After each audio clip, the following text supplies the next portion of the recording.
এখন রাত 1:45, রাত 1:45 সময় তাকে শুয়ে দিয়েছিলাম আমি এখানে শুয়ে দিয়েছিলাম, এই যে কম্বলের মধ্যে। সেখানে দুটো কোলবালিশের মাঝখানে এখানে শুয়েছিল। সে এই কোলবালিশের ফাঁকা এই সাইড থেকে বেরিয়ে সে চলে এসছে এইখানে।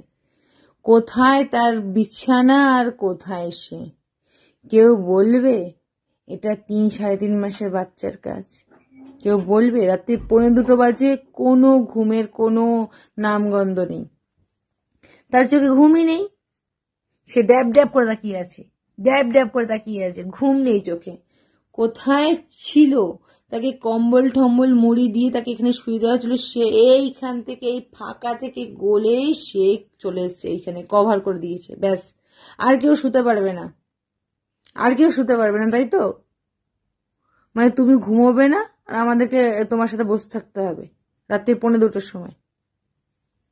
আবার সে শুনছে, সে এইখানে যাবে না, তাকে যতবার বলা হচ্ছে সেখানে যাবে না, এখানেই শুয়ে থাকবে আর তোমার সাথে সাথে আমরা বসে থাকবো। এই করব আমরা, তাই তো? আমরা এই করি। তুমি সারা বিছানা জুড়ে তুমি ঘুরবে আর তোমাকে আমরা তাকিয়ে তাকিয়ে দেখে বসে থাকবো, তাই তো? শুনছে আবার সমস্ত কথা।